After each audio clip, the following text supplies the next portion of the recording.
Screw 'em up. We'll be back in. Those chairs are a little more uncomfortable back there, I so. guarantee you, we'll still sit there if you got screw it up that time. Just keep in mind, if you come to a council meeting, you don't get to take the black one out there. You know what, they might let us. Okay, moving on to discussion. Jason? A few things. Today, 2:30, a couple of you asked about it. I think I sent it out earlier in the week. Plywood Trail groundbreaking is today at 2:30 in Merrill, north end of Merrill. The radio tower on the north end. Just park over there, and sun's out, so it should be outside. If not, if you decide to attend and there's nobody there, then the alternate location is City Hall. They're on Main Street. But I'm assuming it's outside. I haven't heard anything different. Just so everybody knows, our upcoming hours here, City Hall is closed because Christmas is on Saturday. We are closed Friday, and then we're also closed Monday. So, Friday and Monday. Tomorrow, I don't remember the time, Kevin, 10:30? 10 is the PD Phase 2 pre-construction meeting. There is a chance that maybe some demo stuff could happen this week yet, depending on if contracts all get signed and so forth. So, Is that for show or for actually go? They actually gonna start doing work, or they just gonna bring stuff out there to look like they're doing work? you know, I haven't been down there in the last couple of days. They were supposed to start their work maybe 2 weeks ago. So I don't know if anything is, Jacob, do you take that way home? For Plywood Trail, yeah, they haven't done anything yet. Good. All right, well, at least we'll dig some dirt with some gold shovels, at least. That's about all I had. We're gonna go through a couple other things down here with licenses and our list of fees. We'll go through some of that if you want later. But that's all I had, unless you guys got questions. Moving on to the finance director. Okay, just a couple quick things today. So on local option sales tax, our November payment, if you remember, they estimate once a year how much we're gonna get, and our monthly payments are kind of set. When we got the November payment, it was more than the estimate. So I contacted them, and they went to a new system in November and had a little glitch with the system.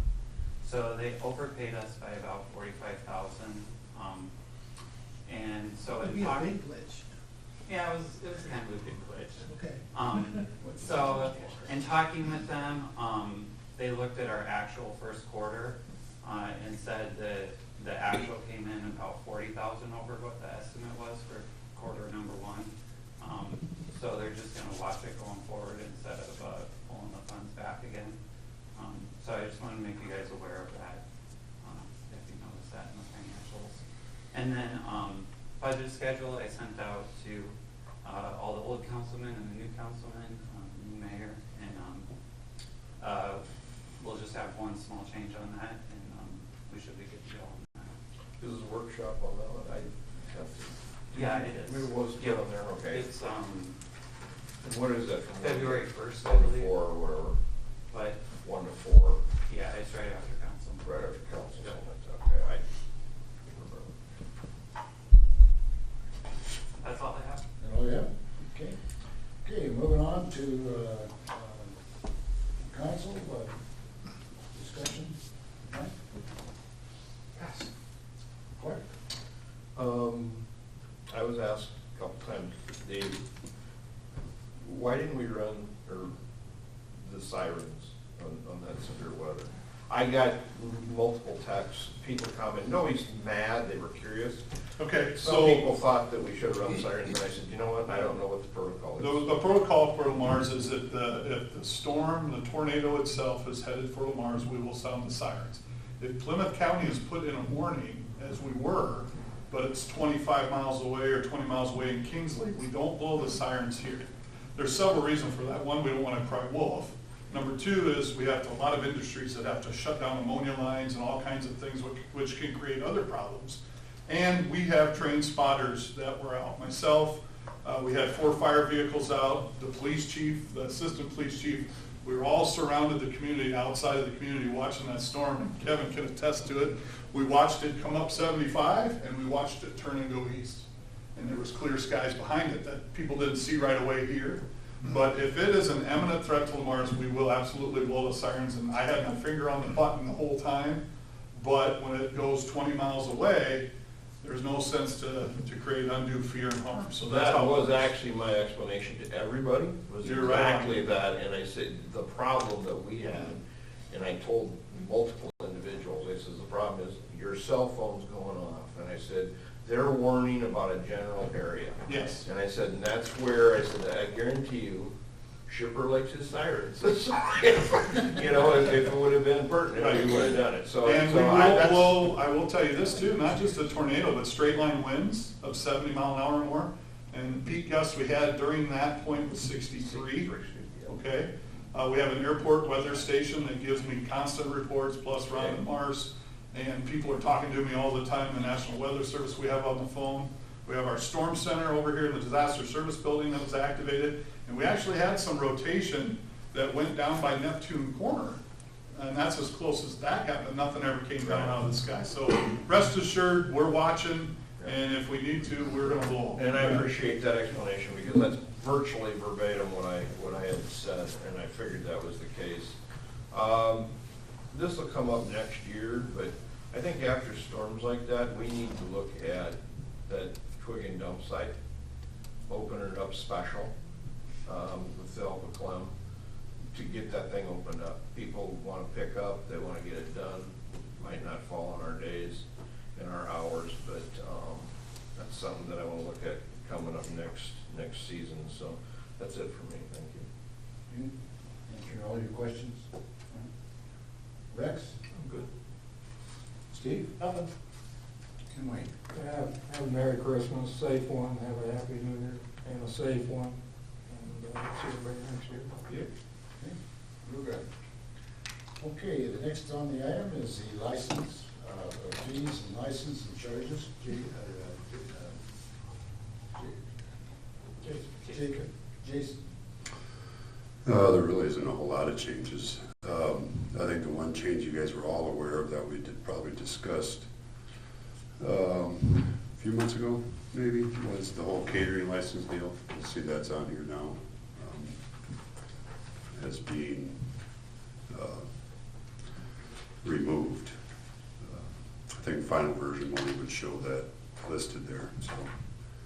That is taken down to 0, hopefully to alleviate some issues and to increase some rentals at those places. That's not gonna put us in any kind of jeopardy with our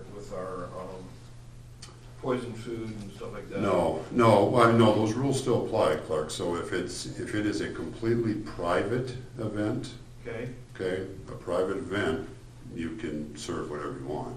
okay, If it is an event that the public would be attending, then they have to be licensed through the state Okay. and follow those rules. okay, good enough, that's a good explanation, thank you. Other than that, there really isn't a whole lot that's jarring there. Dave, I think yours are just matching state, or, Yeah, that's approved by the state of Iowa every year, that cost for hazmat and cleanup stuff. So I'm just matching what everybody else in the state does there. yeah, there's our new parking fines are being put in there, so. Any questions on any of that stuff? Otherwise, How is that even going, Kevin?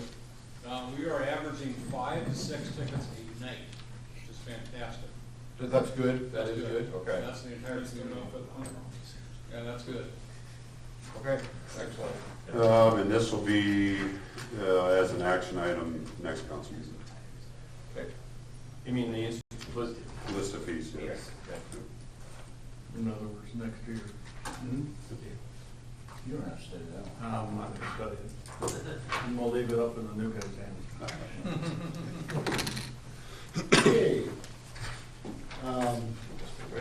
At this time, I'd make a motion to enter closed session under Iowa Code Section 20.173 concerning collective bargaining where negotiating sessions and strategy meetings of public employers shall be exempt from the provisions of Chapter 21 open meetings. second. Second. Motion second to enter the closed session, Iowa Code Section 20.17, concerning collective bargaining with negotiating sessions and strategy meetings of public employers shall be exempt from the prosecution of Chapter 21. Are the new guys eligible to Roll call on that. No. Cap? Donlin? Yes. Goodchild? Yes. Wick? Yes. Schiffer? Yes.